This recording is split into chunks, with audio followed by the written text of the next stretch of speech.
राधे राधे दोस्तों। आज गीता सार का मैं दूसरा अध्याय शेयर करने जा रही हूँ। उससे पहले अर्जुन ने जो कृष्ण से कहा था वो मैं 2 लाइन सुनाकर फिर शुरू करती हूँ। मन बड़ा चंचल है, तेरा भजन मैं कैसे करूँ।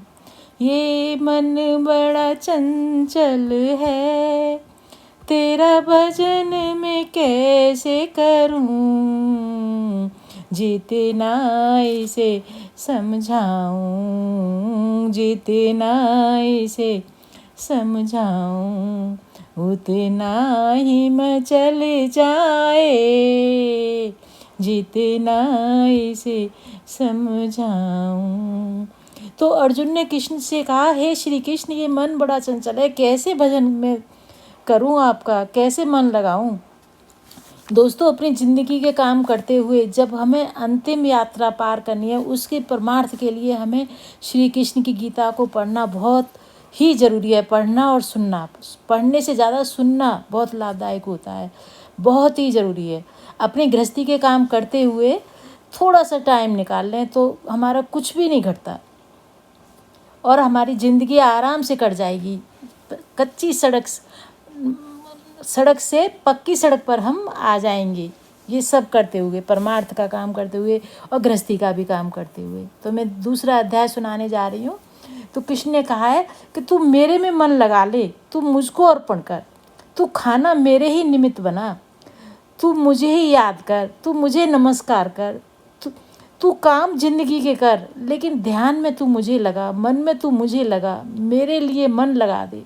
फिर देख तेरा चंचल मन और ये घोड़े की तरह दौड़ने वाला मन कैसे मेरी तरफ दौड़ के आता है, सब कुछ छोड़कर। मैं तुझे अपना लूँगा, मैं तेरे लिए इंतज़ार कर रहा हूँ, तू कब मेरे लिए एक कदम चले और मैं तेरे लिए 1000 कदम चल के आगे तुझे गले लगाऊँ। तो दोस्तों, मैं दूसरा अध्याय सुनाने जा रही हूँ। जय श्री कृष्ण। संजय बोले, हे धृतराष्ट्र। तब श्री कृष्ण दया मुक्त युक्त नेत्रों में आंसू भरकर व्याकुल चित्त अर्जुन से बोले, हे अर्जुन, अनर्थ के सेवन करने योग अपयश कारक नरक में गिरने वाला मोह इस समय तुम्हारे मन में कहाँ से आया। तुम कायर मत बनो, यह शोभा नहीं देता। तुम हृदय की दुर्बलता को त्याग कर युद्ध के निमित्त खड़े हो जाओ। अर्जुन ने कहा, हे मधुसूदन, मैं रण में पूज भीष्म द्रोणाचार्य के ऊपर बाण प्रहार कैसे करूं। इस लोक में महात्मा गुरुजनों को न सताकर भीख मांग भोजन करना उत्तम है और अर्थ की कामना के लिए गुरुजनों को मारकर उनके रक्त से सने भोगों को भोगूंगा। हम नहीं जानते कि युद्ध में कौन जीतेगा। यदि हम जीत भी गए तो भी इनको मारकर हम जीवित रहना नहीं चाहते। वही धृतराष्ट्र के पुत्र हमारे सामने प्रस्तुत हैं। दीनता से मेरी स्वाभाविक वृत्ति नष्ट हो गई है और धर्म के विषय में मेरा चित्त मोहित हो गया है। मैं आपसे पूछता हूँ कि जिससे निश्चय करके मेरा भला हो वह मुझसे समझा कर कहिए कि क्योंकि मैं आपका शिष्य हूँ, मैं आपकी शरण में हूँ, अतः मुझे ज्ञान और शिक्षा दीजिए। मुझे पृथ्वी का निष्कंटक राज मिल भी जाए और देवताओं का भी आधिपत्य मिल जाए तो भी कोई ऐसा उपाय नहीं दिखता है जो मेरी इंद्रियों के दुखाने वाले शोक को दूर करे। हे गोविंद, मैं युद्ध नहीं करूँगा। यह कहकर अर्जुन ने अपना चुप हो गए और संजय बोले, हे राजन। दोनों सेनाओं के बीच में खिन्न होकर बैठे अर्जुन से भगवान श्री कृष्ण ने ये वचन कहे, हे अर्जुन, जिसके लिए शोक नहीं करना चाहिए तो उसके लिए शोक करता है और पंडितों के से वचन तो कहता है, परंतु पंडित लोग न मरों का सोच करते हैं न जीवितों का करते हैं। यह बात असंभव है कि मैं पहले न था, तुम भी न थे और ये राजा भी न थे और इसके बाद भी नहीं रहेंगे। जैसे देहधारियों की इस देह का लड़कपन, जवानी, बुढ़ापा, अवस्था होती है, तैसे ही मृत्यु के बाद दूसरी देह की भी होती है। इसलिए पंडित लोग मोक्ष को प्राप्त नहीं करते होते। इंद्रियों को शब्दादि विषयों से संजोग, जाड़ा, गर्मी आदि सुख दुख देने वाला, आने जाने वाले नाशवान जानकर इन्हें सहन कर। हे अर्जुन, हे कर श्रेष्ठ, सुख दुख को समान मानने वाले जिन वीर पुरुषों को ये बाह्य पदार्थ क्लेश नहीं देते वह मोक्ष पाने के अधिकारी हैं। असत का तो अस्तित्व नहीं है और सम का अभाव नहीं है। इस प्रकार दोनों का ही तत्व ज्ञानी पुरुषों ने देखा है, जिसमें यह संसार सारा व्याप्त है। उसका विनाश करने में कोई समर्थ नहीं है। इस अविनाशी, अचिंत्य और नित्य जीवात्मा के ये सब शरीर नाशवान हैं। अतएव हे भारत, तुम युद्ध करो। जो पुरुष इस आत्मा को मानने वाला तथा जो मरने वाला मानते हैं, वे दोनों ज्ञानी हैं, क्योंकि यह आत्मा न मरती है न मारती है। आत्मा न कभी जन्मती न मृत्यु को प्राप्त होती, ना कभी जन्मी थी ना कभी मरेगी। यह अजन्मा, नित्य, कभी न घटने बढ़ने वाली संतान है। नष्ट होने पर भी वह नाश को प्राप्त नहीं होता। जो पुरुष इस आत्मा को नित्य, अविनाशी, निर्विकार, अजन्मा जानता है, वह किसको घात करावेगा, वो किसको मारेगा। जिस प्रकार मनुष्य पुराने वस्त्र फेंककर नया वस्त्र ग्रहण करता है, उसी प्रकार आत्मा पुरानी देह को छोड़कर नई देह धारण करती है। आत्मा को शास्त्र नहीं काट सकते, अग्नि जला नहीं सकती, जल भिगो नहीं सकता, न भीगे न गल सकती, न सूख सकती। यह अविनाशी, सर्वव्यापी, स्थिर, अचल और सनातन है। यह इंद्रियों से जाना नहीं जा सकता, यह कल्पना से भी परे है और इनमें हेर फेर नहीं हो सकता। इसलिए ऐसा जानकर हे अर्जुन, तुम्हें शोक करना उचित नहीं है। हे महाबाहो अर्जुन, यदि तुम इस आत्मा को नित्य जन्म लेना वाला मानते हो तो शोक नहीं करना चाहिए, क्योंकि जो जन्मा है उसकी मृत्यु है, जिसकी मृत्यु हुई है उसका जन्म होना निश्चित है। अतः जो बात अनिवार्य है उसके लिए सोच करना व्यर्थ है। जन्म से लेने पहले क्या था, जन्म लेने से पहले क्या था, किसी को मालूम नहीं। मध्य में कुछ प्रकट होता है, फिर मरने से पीछे क्या होगा कोई नहीं जानता। ऐसी दशा में किस बात का सोच करना तुमको उचित है। कोई मनुष्य तो इस आत्मा को आश्चर्य से देखता है, आश्चर्यवत वर्णन करता है, पर कोई आश्चर्यवश मानकर सुनता है, परंतु कोई देख वह सुनकर भी भली प्रकार नहीं जानता। सबके शरीर में यह आत्मा नित्य, अविनाशी है। सब प्राणियों के लिए तुमको सोच करना उचित नहीं है। अपने धर्म को भी सोचकर घबराना उचित नहीं है, क्योंकि क्षत्रियों का धर्म पूर्वक युद्ध से बड़ा और कुछ भला करने वाला नहीं है। हे अर्जुन, हे पार्थ, बिना इच्छा किए स्वर्ग का द्वार रूप युद्ध तुमको स्वतः प्राप्त हुआ है। ऐसा स्व अवसर भगवान भाग्यवान क्षत्रिय को ही मिलता है। यदि तुम अपने धर्म के अनुसार इस संग्राम को न करोगे तो अपना धर्म और बड़ाई खो बैठोगे और पाप को प्राप्त होगे। सब लोग सदा तुम्हारी अपकीर्ति करेंगे और प्रतिष्ठा वाले पुरुषों के लिए अपयश का होना मृत्यु से बढ़कर है। ये महारथी समझेंगे कि अर्जुन डरकर संग्राम से हट गया, और तब जो लोग तुम्हारे पराक्रम की निंदा करते हुए अनेक तरह के दुर्वचन कहेंगे, इससे बढ़कर दुख तुमको क्या होगा। यदि दुष्ट युद्ध में नष्ट हो गए तो स्वर्ग के भागी हो गए, जीतने पर पृथ्वी का राज करोगे। इसलिए युद्ध के निमित्त दृढ़ प्रतिज्ञा कर खड़े हो जाओ। सुख दुख, लाभ हानि, जय पराजय, इन सबको समान समझकर युद्ध के लिए तैयार हो जाओ। ऐसा करने से तुम पाप को प्राप्त नहीं होगे। हे पार्थ, यह ज्ञानोपदेश ज्ञान योग के विषय में मैं तुझसे कहा। अब निष्काम कर्म योग के विषय में सुनो। जिस ज्ञान को पाकर कर्म बंधन से तेरी मुक्ति होगी। कर्म योग मार्ग में एक बार प्रारंभ किए कर्म का नाश नहीं होता, और विघ्न पड़ने पर भी शुभ फल तथा इस कर्म का केवल प्रारंभ भी संसार के भय से छुड़ाकर पूर्ण ब्रह्म प्राप्त कराता है। निश्चय करने वाली बुद्धि इस निष्काम कर्म में एक ही कामना वाले पुरुषों की बुद्धि एकाग्र नहीं रहती, उसकी शाखा प्रशाखाएं होती है। ऐसी दशा में मनुष्य संदेह में रह जाता है। स्वर्ग सुख को ही जो उत्तम पुरुषार्थ समझते हैं, उनको कामना से चित्त व्याकुल होने के कारण निश्चयात्मक बुद्धि से मोक्ष साधना उत्पन्न नहीं होती, कारण कि उनका चित्त भोगादि में सदैव निमग्न रहता है। जिन मनुष्यों का चित्त इस प्रकार मोह में लिप्त है और जिनकी आसक्ति भोग विलास और ऐश्वर्य में है, ऐसे पुरुषों के अंतःकरण में निश्चयात्मक बुद्धि नहीं होती। हे अर्जुन, वेद त्रिगुणात्मक साकाम और निष्काम हो जाओ। सुख दुख को समान जानकर नित्य क्षेम आदि स्वार्थों में न पड़कर धीरजवान और आत्मनिष्ठ हो। तुमको केवल कर्म करना चाहिए। तुम्हारे अधिकार में फल नहीं है। तुम न तो फल की अभिलाषा में काम करो, ना निकम्मे ही रहो।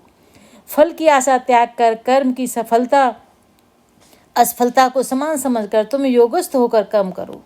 फल की इच्छा रखने वाले निकृष्ट होते हैं। निष्काम कर्म करने वाले पुरुष ईश्वर कृपा से इसी संसार में सुकृत तथा दुष्कृत इन दोनों ही का त्याग करता है। जो सब कर्मों में कल्याणकारक है, कर्म फल को त्याग करी बुद्धि युक्त ज्ञान पाकर पुरुष जन्म बंधन से हटकर मोक्ष को पाते हैं। जब तुम्हारी बुद्धि मोह वन के बाहर निकल जाएगी, तब तुम्हारा मन आगे होने वाली तथा हुई बातों से विरक्त हो जाएगा। अनेक श्रुति स्मृतियों के वचनों को सुनने से तुम्हारी बुद्धि भ्रमित हो गई है। जिस समय वह निश्चल होकर आत्मा में स्थित होगी तभी तुमको तत्व ज्ञान प्राप्त होगा। अर्जुन ने पूछा, हे केशव, आत्मा स्वरूप में निश्चल बुद्धि वाला किसको कहा है, उनके लक्षण क्या है? श्री कृष्ण जी बोले, हे अर्जुन, जो महापुरुष मन की सब कामनाओं को त्याग देता है और अपने आप ही प्रसन्न होता है उसको निश्चल बुद्धि वाला कहते हैं। दुख में जिसके मन में खेद नहीं होता, सुख में जिसको आसक्ति नहीं होती तथा प्रीति भय क्रोध जिसके जाते रहते हैं, वह महात्मा स्थिर बुद्धि वाला मुनि कहलाता है। जो सर्वत्र स्नेह करता है, जो शुभ पदार्थ होने पर भी हर्ष नहीं करता, शुभ से अप्रसन्न नहीं होता, उसी को स्थिर बुद्धि जानना चाहिए। जो कछुआ जैसे अपने अंगों को सिकोड़ लेता है, उसी तरह जो पुरुष अपनी इंद्रियों को विषय से हटाता है, उनकी बुद्धि स्थिर जाननी चाहिए। हे अर्जुन, मोक्ष का प्रयत्न करने वाले विद्वान व्यक्ति को भी प्रबल इंद्रियां बलात्कार उसके मन को जीत लेती हैं। इसलिए सब इंद्रियों को विषयों से रोकें, मेरे विषय तत्पर हो जाएं। जिसने इंद्रियों को बस में कर लिया है उसकी बुद्धि निश्चल है। जो पुरुष विषयों के ध्यान में रहता है उसमें उसकी प्राप्ति हो जाती है। प्राप्ति से कामना होती है, इच्छा के पूर्ण होने से क्रोध से अविवेक होता है, अविवेक से स्मरण शक्ति के नष्ट होने हो जाती है, स्मरण शक्ति के नष्ट होने से बुद्धि क्षय हो जाती है। जिसकी बुद्धि का नाश होता है विनाश को प्राप्त होता है। जो पुरुष राग द्वेष से रहित हो, इंद्रियों के विषय सुख का अनुभव करता है और अपने मन को बस में रखता है, वह शांति को प्राप्त होता है। शांति मिलने पर सब दुखों का नाश होता है। प्रसन्न चित्त वाले की बुद्धि तुरंत निश्चल हो जाती है। जो पुरुष योग युक्त नहीं है उसको निश्चल बुद्धि उत्पन्न नहीं होती। भावना के न होने से शांति प्राप्त नहीं होती। अशांति को सुख कहाँ से मिलेगा? इस कारण हे महाभाव, हे अर्जुन, हे पार्थ, जिसने इंद्रियों को विषयों में सर्वथा रोक रखा है उसकी बुद्धि स्थिर है। जो सब प्राणियों की रात होती है उसमें संयमी जागता रहता है और प्राणी मात्र जिस समय जागते हैं मुनिजनों की वह रात्रि होती है। जल से भी पूर्ण समुद्र में जल भरने पर भी वह अपनी मर्यादा पर ही रहता है। उसी तरह जिस पुरुष में इच्छा न रहने पर भी सब विषय भोग प्रवेश करते हैं उसको शांति मिलती है। विषयों की इच्छा करने वाले को शांति नहीं मिलती। जो पुरुष सब कामनाओं को छोड़कर इच्छा रहित को विचारता है, ममता अहंकार जिसमें नहीं है, वह शांति को प्राप्त होता है। हे पार्थ, ब्राह्मी स्थिति यही है। ऐसी स्थिति मिल जाने पर प्राणी फिर मोह में नहीं फंसता, अंत समय निर्वाण ब्रह्म प्राप्त होता है। दोस्तों, ये दूसरा अध्याय हुआ है, इसमें कृष्ण ने अर्जुन को समझाया है। तो फिर हम अब गीता आरती करेंगे। उससे पहले पांचों को नमस्कार, गुरुदेव जी को नमस्कार, गंगा मैया को नमस्कार, गायत्री माता को नमस्कार, गौ माता को नमस्कार, गुरुदेव को नमस्कार, गायत्री माता को नमस्कार, गैया मैया को नमस्कार, गंगा मैया को नमस्कार, गीता माता को नमस्कार। जय जय श्री राधे राधे राधे, जय श्री कृष्णा। जय गीता माता श्री, जय गीता माता, सुख करनी दुख हरनी तुमको जग गाता। जय गीता माता, अज्ञान मोह ममता को छिन्न में नाश करे, सत्य ज्ञान का मन में तू प्रकाश करे। जय गीता माता, शरण तेरी जो आवे, तेरी मति ग्रहण करे, पाप ताप मिट जावे, भव सिंधु तरे। जय गीता माता, रण क्षेत्र में अर्जुन जब शोकाधीर हुआ, कर्तव्य कर्म तज बैठा, बहुत मलिन हुआ। जय गीता माता, तब श्री कृष्ण चंद्र के मुख से तुमने अवतार लिया, तत्व बात समझा कर उसका उद्धार किया। जय गीता माता, शरीर जन्मते मरते आत्मा अविनाशी, शरीर को दुख व्यापे आत्मा सुख राशि। जय गीता माता। अतः शरीर की ममता मन से त्याग करो, आत्म ब्रह्म को चीनो उससे अनुराग करो। जय गीता माता।